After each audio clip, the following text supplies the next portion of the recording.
Үзэгч та бүхэнд оройн амар амгалан айлтгая. Чухлыг шударгаар шуурхай өргөн нураатай оргил цаг мэдээллийн хөтөлбөрийн 21 мэдээ хүрэхэд бэлэн болоод байна. За энэ өдөр болж өнгөрсөн үйл явдлын мэдээллийг хүлээн авч үзнэ.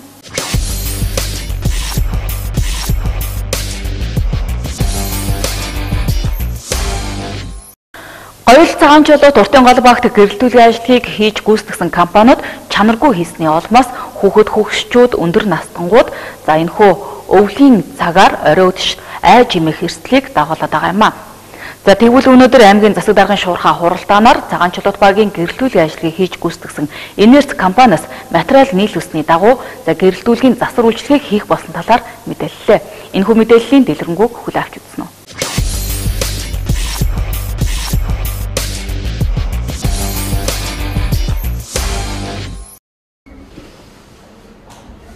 Анх 2014 онд энерц компани цагаанчлууд багийн гэрэлтүүлгийн ажлыг хийж гүйцэтгэжээ. Нийт 245 гэрэлтүүлэг ажиллах ёстойгоос одоогийн байдлаар 169 гэрэлтүүлэг ажиллахгүй байгаа юм. Тухайн багийн холбогдох албан тушаалтан иргэдээс ирүүлсэн санал хүсэлтийн дагуу 2017 оны сүүлчээр холбогдох засвар үйлчилгээ хийхийг гүйцэтгэгч компанид шаардсан ч за хийгээгүй өдийг хүрсэн юм а. Тиймээс багийн иргэдийн хувьд харанхуйд тэмтчин өвлийг өнгөрүүлж байна. Оргил цаг мэдээллийн хөтөлбөр цагаанчлууд багаас мэдээлэл хүргэж байна. За цагаанчлууд багийн нутаг дэвсгэрийн ард иргэдийн хувьд бол за гэрэлтүүлэггүй энэ өвлийг бол өнгөрөөж байгаа. За удаа дараа аймгийн засаг даргын тамхын газар болон Эрдэнэ тус дулаан төвөөс сүлжээ. За мөн манай телевизийн бас мэдээний албанд бас удаа дараа санал гомдлыг хүргүүлж холбогдох албанаас бас тайлбар мэдээлэл авчижсэн юм а. За тэгвэл бид оны өмнө бол Эрдэнэ тус дулаан төвөөс сүлжээ орон нутгийн өмчит компани ерөнхий инженер за мөн оны дараа асуулт суйн нэвтрүүлэгт бас аймгийн засаг дарга оролцох энэ үеэр бас иргэдээс ирсэн санал асуулт за ялангуяа энэ гэрэлтүүлэгтэй холбоотой асуултуудыг бас хүргэж байсан. Мэдэхгүй одоо сайн мэдэхгүй манай саатлын гэрэл ажиллахгүй. Одоо энд нэг шон байна. Энэ шонд гэрэл тавьчихмаар ах юм. Гэрэлтүүлэг ажиллахгүйгээр одоо тэгээд одоо ямар хүндрэл байна гэвэл одоо гудамж энэ гэрэлтэхгүй айлын хашаа машаагаар хулгайч мулгайч явах юм бол цогтой мохтой хүнд гэрэлтэй байх юм хамаагүй л дээ. Хүндрэлтэй байдаг шүү дээ. Орой үеийн цагаар ч гэсэн явхад гэрэлтүүлдэггүй энэ нарийн удмаар ч бас янз бүрийн бас квантай айлгсан барьсан янз янзын бас таардаг шүү дээ. Орой үеч бас нэг явахаар зэрэг гэрэлтүүлэг энэ хэрэгтэй л байна. Манай цагаанчлууд бол ерөөс гэрэлтүүлэг байхгүй шүү дээ. Хэр удаан гэрэлтүүлэхгүйсэн бэ? Удаж шүү дээ. За ер нь харанхуй удам байна гэдэг бол иргэдийн маань амар тайван амьдрах нөхцөл байдал бол мэдээж алдагдж байгаа. Тэгээд энэ харанхуй нөхцөлд бас гэмтэрэг бас үүсэх магадлал бас тодорхой хэмжээгээр өсөд байгаа энэ дүнтэй холбоотой байгаа. За тэгвэл өнөөдөр аймгийн засаг даргын шуурхай хуралдаан дээр Эрдэнэ тус дулаан төвөөс сүлжээ орон нутгийн өмчит компани захирал Бүүбаатар бас мэдээлэл хийсэн. За учир нь өмнөгч оны өмнө бол тухайн тендерийн ажлыг гүйцэтгэсэн энержи компанитай холбогдох гэсэн бодож холбогдохгүй. За хууль хяналтын байгууллагад шилжүүлэх дээр тулаад байсан юм а.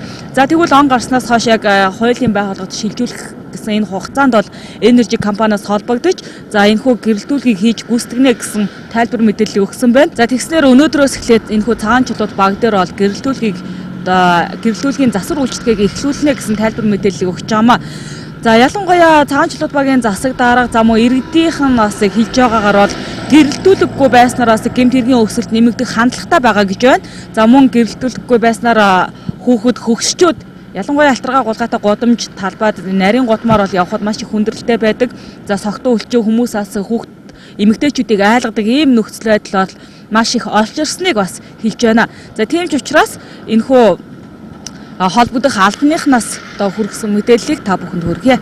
Гэрэлтүүлэг гэр хороололд одоо маш муу байна гэдээ одоо иргэд хомдлоод ирсэн. Одоо яагаад зарим багт гэрэлтүүлэг ажиллахгүй байна вэ? Ялангуяа гудамж, автозам хооронд энэ дурвын компани муу хийсэн компаниудын нэрийг бол дурдах хэрэгтэй гэж бодож байгаа. Ер нь бол энэ хөрөнгө оруулалтын ажлуудыг муу хийж байгаа энэ компаниудад та бид аймаг орон нутаг бол дараагийн одоо хөрөнгө оруулалтын ажил тендер эднэр дээр бол одоо нэг харж гисаалт гэдэг тийм. Тэрийг бол гаргана гэсэн ийм гаргаж байгаа угаас. Жишээл говьлыг бол одоо шинэ минерал гэдэг компани тийм ээ хийсэн байна. За энэ бол маш муу хийсэн. За цагаанчлууд багийн гэрэлтүүлэг энерц гэдэг компани, уртын голыг зам гэдэг ийм компаниуд хийсэн байна. За энэ компаниуд маань одоо хийчээр ингээ муу болчиход байдаг. Нөгөө иргэд маань харахгүй байгаа. За бид нар одоо шинээр хөрөнгө оруулалт хийчихээр нөгөө бас нэг цаана хууль байна. Хууль дүрм журам байна. Хөрөнгө оруулалт хийсэн юм дээр дахиад хөрөнгө оруулалт хийж болохгүй. Нөгөө одоо хугацаатай шүү дээ. Тийм ээ. Тэгэхээр 4 жилийн хугацааны дараа бид засвар ажилтны юмыг хийх ёстой. Тэр дотор эвдрэл гэмтэл гарвал гүйцэтгэсэн компани хариуцах ёстой байхгүй.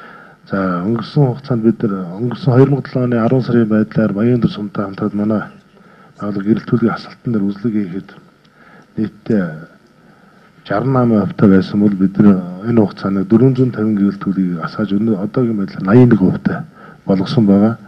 Огт тасахгүйгаа цагаан шилүүд бүгдээр гэрэлтүүлгийн ажил хийсэн инээс компани нөхцөлтэй холбогдоод ямар ч нэг тодорхой хэмжээний материалуудыг нэгж авсан. Одоо өнөөдрөөс эхлээд цагаан шилүүд бүгдээр бол ажиллахаар төлөвлөд ажиллаж байна. За аймгийн засаг даргын шуурхай уралдаан дээр Эрдэнэ тус дулаан төгөөсүүлжийн орон нутгийн өмчит компани захирал Буур-Баатар өнөөдрөөс гэрэлтүүлгийн засварыг хийж эхэлнэ гэсэн мэдээлэл өгсөн юм. За тэгвэл бид цагаан чулуут багийн гэрэлтүүлгийн ажлыг хийж гүйцэтгэсэн Энерц компанитай холбогдож албаны хариултыг авсан юм а. За өмнө нь ашиглагч байгууллагаас тендер гүйцэтгэгч нарт за чанаргүй ажил хийж гүйцэтгэн мөн чанаргүй материалыг нийлүүлсний улмаас за энэхүү гэрэлтүүлэг ажиллахгүй байгаа гэсэн ийм тайлбар мэдээллийг өгч байсан юм а. За тэгвэл одоо засварын ажилд нийлүүлсэн 100 ширхэг гэрэлтүүлгийн толгойн хувьд ямар чанар стандарттай болохыг холбогдох албаны хүнээс тайлбар мэдээлэл авлаа. За танах энэ цагаан чулуут багийн гэрэлтүүлгийн ажлыг хийж гүйцэтгэсэн юм байна. Энерц гэдэг компани. Тийм. Энэ 7 хоногоос засварыг хийнэ гэсэн бахын энэ талаар та тайлбар хийгээч. Манайх энэ сая Эрдэнэ тустай манайх юмудаа хүлээлт өгсөн байгаа юмудаа. Аха ихний удаа шилбэнүүд өгсөн байгаа. Засвар үйлчлэгэнд ямар зүйлс хүлээлгээд өгсөн байгаа вэ? Засвар үйлчлэгэнд надад 100 гэрлийн блокийн хүлээлт өгсөн байгаа. Ерөөдөө нэг 100 гаруй гэрэл бас байгаа гэсэн. Тэрний хамт гэрлийн блокийн хүлээлт өгсөн байгаа. Одоо тэгээд маргаашнаас ажилд авчихсан да. За оны өмнө яагаад засвар үйлчлэгээ хийх боломжгүй байсан болоо танахтаас холбогдож болохгүй байх гэдээ мэдээлэл өгчээсэн. Урагшаа манайха шилбэг юмнуудаа захиалсан байсан. Гол нь тэгээд өвлийн үйлрэл болсон байсан болохоор үйлдвэрийн оройн ажиллахгүй байна гэдэг. Тэрэн дээр ямар нэгэн байдлаар шилбэг тоног төхөөрөмж байхгүй байсан.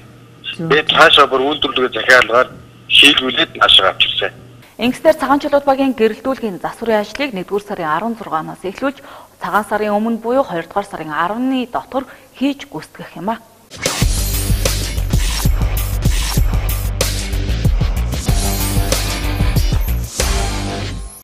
Орхон аймгийн нийт хүн амын 60%-ийг залуучууд эзэлдэг. За 2018 оны 1-р сарын 1-ээс эхлэн залуучуудын хөгжлийг дэмжих тухай хууль хэрэгжиж эхэлсэн байна. За тэгвэл энэ хүрээнд сум болгоод аймгийн хэмжээнд залуучуудын салбар зөвлөл байгуулагдах юм а. За мөн хуулийн дагуу залуучууд хөгжлийн төвийн үйл ажиллагаа өргөжөж 7 төрлийн үйлчилгээ үзүүлж за нэг цэгийн үйлчилгээний төвтэй болох юм а.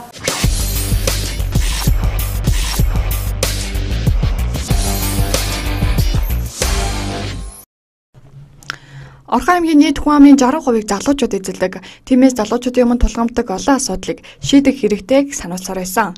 Энэ хүрээнд Орхон аймаг залуучуудын хөгжлийн хөтөлбөрийг 2020 он хүртэл хэрэгжүүлэхээр төлөвлөсөн байсан. Харин одоо хуулийн хүрээнд хөтөлбөрийг хэрэгжүүлэх боломж өртөж байна. Тодорхойлбол 2018 оны 1 сарын 1-ээс эхлэн залуучуудын хөгжлийг дэмжих тухай хууль хэрэгжиж эхэлж байна. Хуулийн хүрээнд залуучуудын хөгжлийг дэмжих салбар хороо сум болон аймгийн хэмжээнд байгуулагдана. Салбар хороо нь 15-аас 34 насны салбар бүрийн төлөөллийг хамруулсан 15 хүний бүрэлдэхүүнтэй байх бөгөөд хорооны дүрм журмыг боловсруулан бэлтгэл ажлыг хангаж байна. Орон нутгийн салбар зөвлөлийн дүрмийг яамнаас батлаж гаргаж байгаа. Энэ урьдчилсан төсөл байдлаар болохоор салбар зөвлөл 15 бүрэлдэхүүнтэй байна. Тэгээ нийт хүнийх нь 75-аас доошгүй нь 15-аас 34 насны залуучууд байна. 5% 5-аас доош хүн төрийн албаагчд байна гэж бүр зааж өгсөн. Хамгийн гол нь энэ бүрэлдэхүүнийг сонгохдоо иргэний нийгмийн байгууллагууд тэгээ хувь хүн залуучуудын оролцоон дээр энэнийг бас зөвлөлийг байгуулах хэрэгтэй тийм залтанд.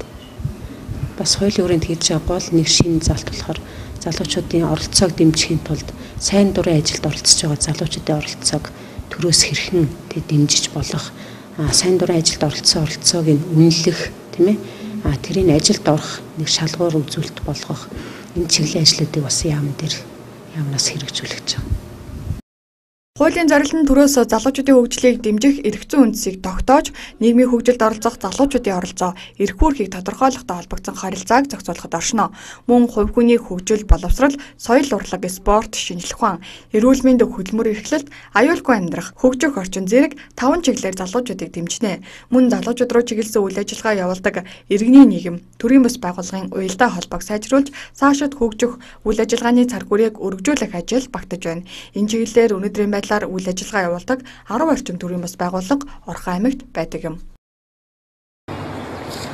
Хуулийн гол заалтууд нөх юм залуучуудын хөгжлийг төрөөс яаж бодлохоор дэмжих юм бэ гэдэг дээр тодорхой хуулийн заалтууд орсон. За тухайлах юм бол яг энэ насны залуучуудад оюутан сурагчдад амьдрах ухааны хичээлийг бас яаж болгох юм, нэг ихтэй сургуулийн боловсролын хөтөлбөрт яаж тусгах юм.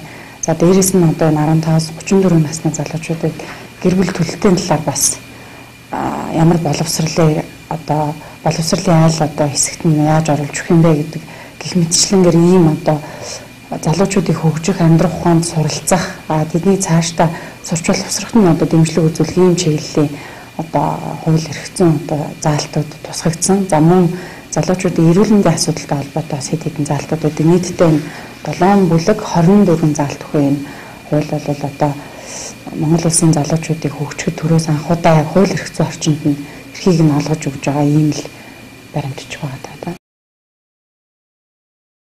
Мөн хуулийн хүрээнд байгуулагдах салбар хорооны ажлын албан нь залуучууд хөгжлийн төв байх юм.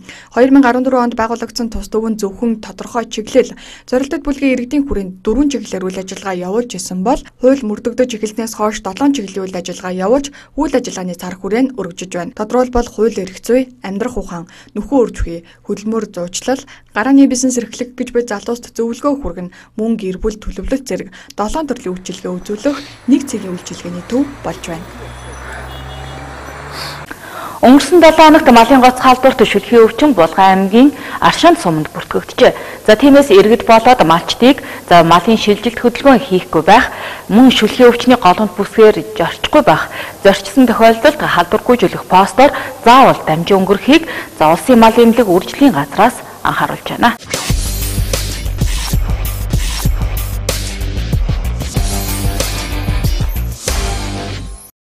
Өнгөрсөн 7 хоногт Булган аймгийн Аршаанд суманд малын гоц халдварт шүлхийн өвчин бүртгэгджээ. За шүлхийн өвчин нь малаас гадна зээрийн нүүдлэр дамжин халдварлаж байгааг улсын мал эмнэлгийн үржлийн газраас анхааруулж байна. За одоогийн байдлаар зээрийн нүүдэл Булган аймгийн Булган суманд ирсэн байгаа нь манай аймагт орж ирэх эрсдэл өндөр байгааг харуулж байгаамаа. Тиймээс халдварт өвчин бүхий сум бүсээс малын гаралтай бүтээгдэхүүн, өвс тэжээл, махсуу цагаан эдэг гаргахыг хориглосон бөгөөд давхар иргэд ч мөн худалдан авалтанд анхаарах шаардлагатай гэдгийг мэргэжлийн байгууллагаас анхаарууллаа. Ялангуяа зүүн аймагуудаас худалдаалагдах өвс тэжээл, мал аж ахуйн гаралтай бүтээгдэхүүнд анхаарах шаардлагатай. За манай малчид болохоор шилжилт хөдөлгөөнийг бол засаг даргын захирамжаар бүрэн хоригдсон байгаа. За малын шилжилт хөдөлгөөний нэгдүгээр хийхгүй байх шаардлагатай байна. За хоёрдугаарт нь иргэд маань энэ малын өвчин гарсан бүс нутаг руу айлхаар зорчихгүй байх. За зорчсон тохиолдолд бол тэр халдваргүйжүүлэлт хийгдэх газраар постор бол заавал дайрч гарч явах ийм шаардлагатай байна. Ер нь энэ жил өвлжилт өндөрч байгаатай холбоотойгоор зөвхөн малын хөлөөр биш одоо энэ зээрийн хөлөөр бол энэ өвчин маш их тархаж байна. Зээрийн нүүдэл бол хойшлоод Булган аймгийн 3 булаг сумын урдалд ирсэн байна. Тэгэхээр зэг бол Орхон аймаг одоо Булган аймаг бол аймагт бол энэ өвчин орж ирэх эрсдэл өндөр байна. Мөн үүнтэй холбоотойгоор малчдын шилжилт хөдөлгөөнийг засаг даргын захирамжаар бүрэн хорьсон бөгөөд малчид малын шилжилт хөдөлгөөн хийхгүй байх, иргэд малын гоц халдварт өвчин бүхий бүс нутагт зорчихгүй байх, зорчсон тохиолдолд халдваргүйжүүлэх постоор заавал дайрч гаргах хэрэгтэй. Малын гоц халдварт өвчин 2018 он гарснаас хойш илэрсэн тохиолдол ихсэх хандлагатай байна. За тиймээс өнгөрсөн амралтын өдрүүдэд улсын мал эмнэлэг үржлийн газрын ажлын хэсэг Орхон аймаг, Булган аймагт ажиллаж дээрх зөвлөмжүүдийг өгсөн байна.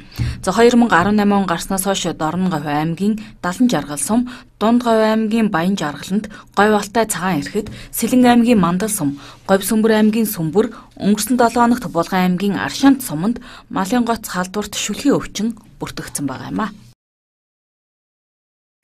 Өнгөрсөн 2017 онд аймгийн эдийн засаг 2.4%-аар нэмэгджээ. За мөн аж үйлдвэрлэлт, бүтээгдэхүүн үйлдвэрлэлт, борлуулалт 48% өссөн эерэг өөрчлөлтүүд гарсан байгаа юм а. За мөн төсвийн орлого 84.7 тэрбум төгрөгийн орлогыг төвлөрүүлжээ.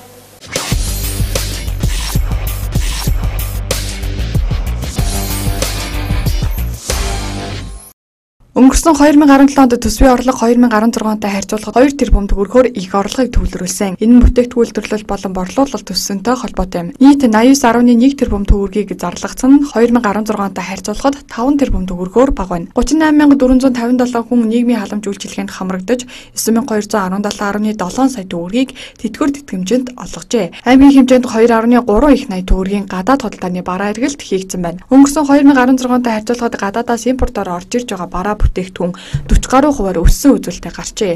Түүнчлэн импортын бараа бүтээгдэхүүн 1.2 хувиар өссөн байна. 2017 онд 3.3 тэрбум төгрөгийн 25 барилга шинээр ашиглалтанд оржээ. За гадаад худалдаагаар гол нүүрийн бүтээгдэхүүний хувьд аваад үзэх юм бол 651.8 мянган тонн цэсийн баяжмал одоо экспортлсон байна. Мөн 6.1 мянган тонн 6.5 мянган тонн молибдены баяжмал, 15.6 мянган тонн катодын цэс, 29.8 мянган метр квадрат хивс зэрэг нийтдээ 2.1 их 80 төгрөгийн бараа экспортлсон. Мөн одоо дизелийн төш 28.6 мянган тонн, бензин 22.3 мянган тонн, тээврийн гам бөмбөлөг 9.6 мянган тонн зэрэг нийтдээ 240.9 тэрбум төгрөгийн бараа бүтээгдэхүүн импортоор авсан гэсэн. Аймгийн статистикийн хэлцээ сар бүр тогтмол 238 нэр төрлийн өргөн хэрэглээний бараа бүтээгдэхүүний үнэд судалгаа хийдэг. Өргөн хэрэглээний бараа бүтээгдэхүүний үн өнгөрсөн оны 12 дугаар сараас 1% өссөн байна. Тэр дундаа сүү цагаан эдэний үн 300-аас 500 төгрөгөөр нэмэгдэжээ. 2017 онд Орхон аймагт шинээр 2388 хүүхэд мэндэлсэн нь өмнөх оноос 43-аар өссөн үзүүлэлт юм. Мөн няраа эндэгдэл 0.7 промиллээр буурсан эерэг үзүүлэлт гарчээ. Харин 2017 онд 537 иргэн нас барсан нь өмнөх оноос 13-аар өссөн үзүүлэлт юм. За мөн манай аймгаас шилжиж явсан иргэд 2016 онд 2989 байсан бол 2017 онд 1944 болжээ. Шилжиж явагчдын тоо буурсан шалтгаан нь Улаанбаатар хот руу шилжилт хөдөлгөөнийг хориглосонтой холбоотой юм.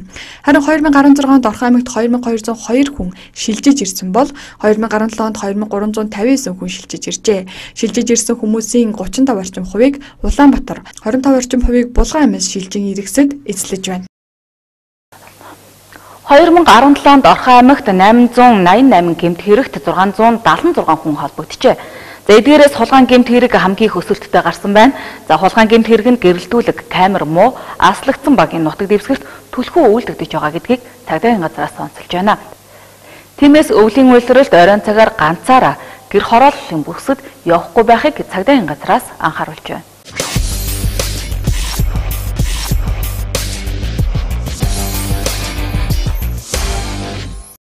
2017 онд Орхон аймагт гэмт хэргийн үзүүлэлт өссөн дүнтэй гарлаа. Орхон аймгийн статистикийн хэлтээс бүртгэгдснээр 2016 онд 528 хэрэг бүртгэгдэж байсан бол 2017 онд 881 хэрэг бүртгэгджээ. Энэ нь 7 дугаар сарын 1-ээс мөрдөгдөж эхэлсэн зөрчлийн тухай хуультай холбоотой. Гэмт хэргийн илрүүлэлт 2016 онд 70.3% байсан бол 2017 онд 43.9% болсон байна. Мөн 2016 онд 539 хүн хэрэгт холбогдсон бол 2017 онд 676 хүн болж нэмэгджээ. Улсын хэмжээнд бүртгэгдэж байгаа хэргийн дийлэнхийг заллан, хулгай, булаалт, дээрмийн хэрэг эзлэж байна. За бүртгэгдсэн гэмт хэрэг цагдаагийн газрын мэдээгээр 16 оноос 17 онд харьцуулахад бол бүртгэгдсэн гэмт хэрэг бол өссөн. Энэ нь бол нөгөө 7 сарын 1-ээс хэрэгжиж гисэн зөрчлийн тухай хуулиар зарим хэргийг нөгөө хэрэг гэж үздэггүй байж байгаа шинэ хуулиар хэрэг гэж үздэг болсонтой холбоотойгоор энэ бүртгэгдсэн хэргийн тоол бол өссөн. За хэргийн өнгөөр нь бас авч үзэх юм бол бусдын эд хөрөнгийг хулгайлах хэрэг бол бас хамгийн их буюу 34.5%-ийг эзэлж байна.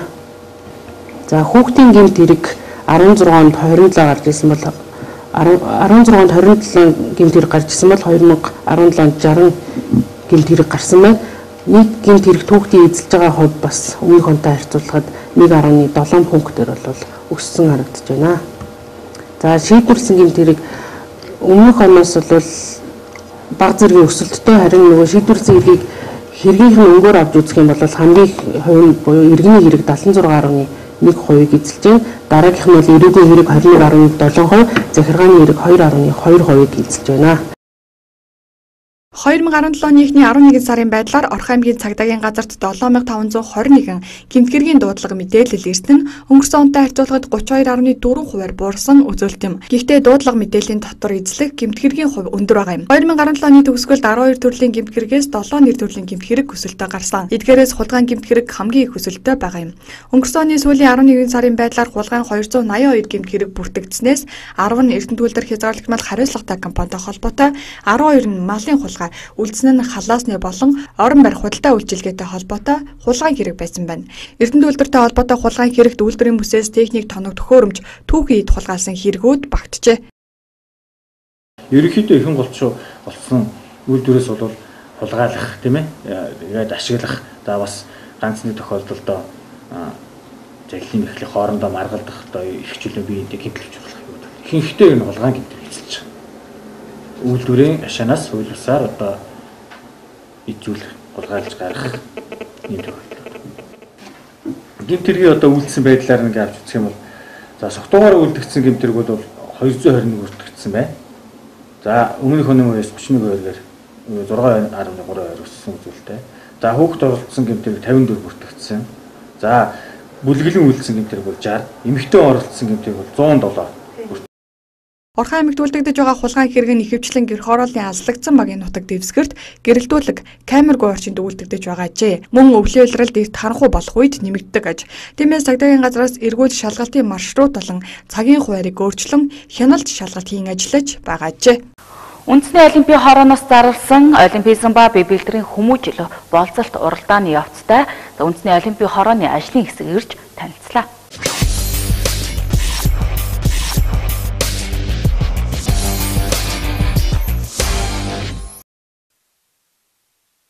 Монголын үндэсний олимпийн хорооноос биеийн тамир спортын эрчимтэй хөгжлийн төлөө спортын салбарын төрийн захиргааны байгууллагуудтай хамтран арга хэмжээнүүдийг зохион байгуулж байгаа лээ. За энэ хүрээнд сурагчдад олимпийн соёл, үнэт зүйл, олимпийн боловсрол хүмүүжлийг түгээн дэлгэрүүлэх ажлыг эрчимжүүлэхээр олимпизм ба бие бэлтгэрийн хүмүүжил сэдвт болцолт уралдааныг улсын хэмжээнд зарлаад байгаа. За олимпийн зөвлөлүүд болон олимпийн танхимуудын үйл ажиллагааны чанар үр дүнг дээшлүүлэх зорилготойгоор Монгол улсын гэрэлт ирээдүй болсон хүүхэд багчуудыг хамруулахаар болцолт уралдааныг зарласан. За хүүхдийн бүх талын өвдөх шүүгчлийг хангахад олимпизм бие бэлтгэрийн хүмүүжил ач холбогдолтой гэдгийг дэлхийн нийт хүлээн зөвшөөрөх зэн цаг үед Монгол улсын ерөнхий боловсролын сургуулийн сурагчид дуртай спортоор өрсөлдөнө. За манай аймгийн хэмжээнд ерөнхий боловсролын 24 сургуульд 19554 сурагч суралцж байгаа бөгөөд сургууль тус бүр олимпизмын хичээл сургалтыг ордог. За тэгвэл анги танхимыг тохижуулан бэлтгэхийг мөн энэ хүрээнд зохион байгуулж байгаамаа. За жил ирэх бүр спортоор хичээлэх сурагчдын тоо өснө нэмэгдэж байгаа юм. За тэгвэл өнөөдөр үндэсний олимпийн хорооны ажлын хэсэг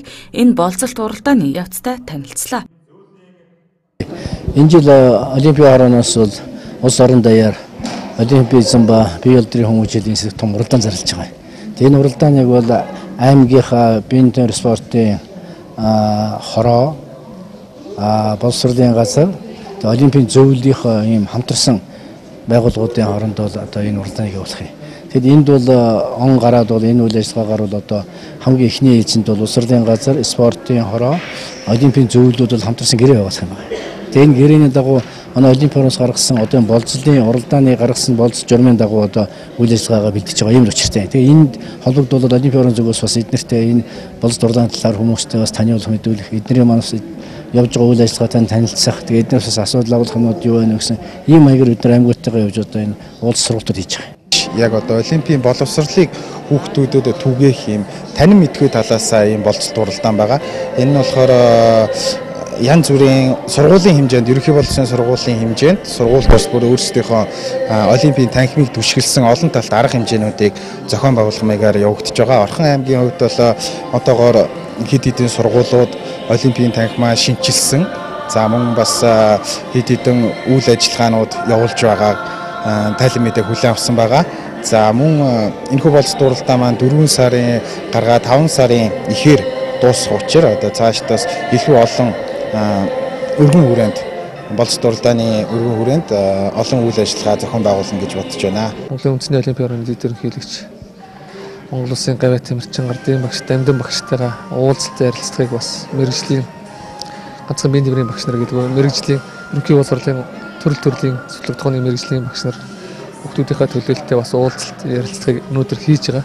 Цаашдаа бол бие бэлтрийн боловсрол гэдэг маань ерөнхий боловсролын сургуулийнхаа хүрээнд эхний эзэнд бидний ярьж байгаа бол олон төрлийн спортын уралдаан тэмцээнээс гадна байнгын үйл ажиллагаатай олимпизмын танхим байгуулах үйл ажиллагааг за одоо бас ярьж хэлээд хэрэгжүүлээд төрөвчийн сургуулиуд бол нэлээд хэдэн жил болсон. Тэр ажиллагаагаа эрчимжүүлэх, сайжруулах, байнгын үйл ажиллагаатай кабинеттэй болох.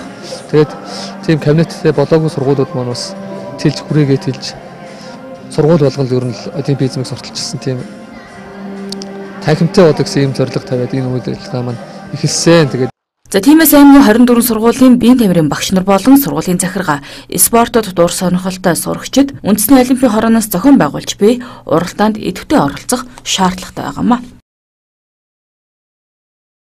Мөсөн шагаан харваа спортын аймгийн аврах шалгаруулах тэмцээн өнгөрсөн амралтын өдрүүдэд боллоо. За энэхүү тэмцээнд 18 багийн 36 тамирчид өрсөлдлөө.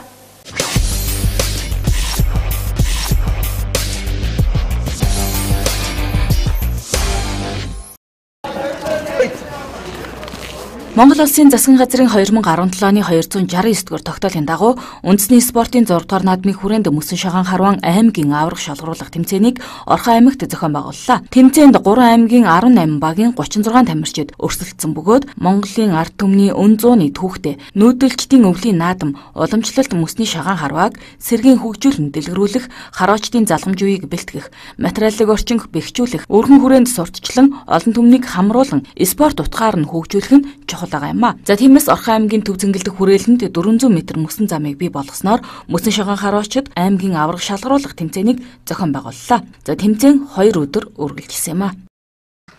За 2018 оны засгийн газраас үндэсний спортыг дэмжих хичээл болгон зарласан. За энэ хүрээнд Орхон аймгийн хэсэг дараах түүний тамгын газраас бас ажлын хэсэг байгуулад ажлын хэсгийг одоо миний бий ахалж байна. За өнөөдөр бас 2018 оны анхны тэмцээнийг бид нэр мөсөн шагаан спортоор эхэлж байна. За мөсөн шагаан спорт бол одоо бас Монголын одоо уламжилт одоо спортын наадам. За энэ спортын наадамд бол 30 гаруй тамирчид одоо 3 аймагаас ирж оролцож байгаа юм байна. За бид нар өнөөдөр нээлттэй гээд ингэ байж байна. Ер нь бол нийтдээ өвлийн одоо 4 төрөл, зуны 10 төрлөөр бол энэ үндэсний одоо спортын наадмыг сурчлах одоо үйл ажиллагаа явагдана. Бүтэн жилийн 2018 оны турш бол явагдана. Тэгэхээр за энэ бол 2 өдөр үргэлжлээд дөнгөө гаргана. Саяхан одоо бас Дархан уул аймагт болсон мөсөн шагаан тэмцээнд бол манай аймаг бас тодорхой хэмжээнд тэргүүн байр эзэлсэн байна. За өнөөдөр бас мөсөн шагаан холбооны нөхдүүд маань Орхон аймагт 2018 онд бас одоо улсын аваргыг зохион байгуулах, бүсийн аваргыг зохион байгуулах одоо бас эрхийг бол гардуулж байна. Биднэрт бас ажил бол нэлээд нэмэгдэж байна. Бэлтгэл ажлуудаа сайн хангаад энэ улс бүсийн чанартай тэмцээнүүдийг бол сайтар зохион байгуулах одоо шаардлагатай байгаа. Өнөөдөр энэ аймгийн аварга шалгаруулах мөсөн шагаан тэмцээнд нийт 36 харваач орж байна. Энэ чинь 18 тал баг гэсэн үг. 18 баг харуулж байна. Тэгээ өнөөдөр бид тэдний харваагаа эхлэх гэж одоо байж байна. Мөсөн шагаан бол анх одоо Чингис Жамаахан дээр ононгийн мөсөн дээр тоглож байсан түүхтэй инглээ. Тэгээ найз нөхөр болж байсан гис.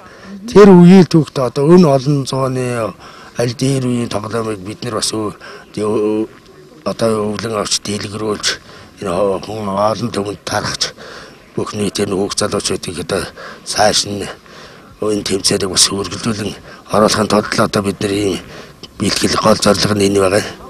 Орхон аймгийн мөсөн шагаан харваачдын хувьд саяхан Дархан уул аймагт зохиогдсон мөсөн шагаан тэмцээнд амжилттай оролж ирсэн. За тиймээс 2018 оны улсын аврах шалгаруулах тэмцээнийг Орхон аймагт зохион байгуулах эрхийн бичгийг Орхон аймгийн мөсөн шагаан харвааны тэргүүнд гардуулсан өгсөн юм а. За мөсөн шагааг эртнээс нааш ирчүүд тоглож ирсэн уламжлалтай хэмээн судлаачид үздэг. Тэмүүжин Жамх 2 мөсөн шагаан наацсан тухай Монголын нууц товчоонд өгүүлдэг. За халахын зай бандд лувсан бэрнэлээ өөрийн шав нартаа эрүүл мэндэд тустай хэмээн тоглолдог байсан түүхтэй. Тийм ч учраас Архангаа нутагт хамгийн өргөн дэлгэрсэн бөгөөд олон мэргэн харваачид төржээ. Мөсөн шагаан наадах нь хөдөлгөөний дутагдлаас сэргийлж хараа нь хурц нарийн мэдрэмжтэй болдог ач холбогдолтой юм а. Үзэгч та бүхэнд Орхон аймагт болж өнгөрсөн үйл явдлын мэдээллийг чухлыг шударгаар шуурхаа өргөн ураатаагаар оргил цаг мэдээллийн хөтөлбөрийн 21 цагийн мэдээгээр хүргэлээ. Үзэгч та бүхэн сайн хамраарай. Баяртай.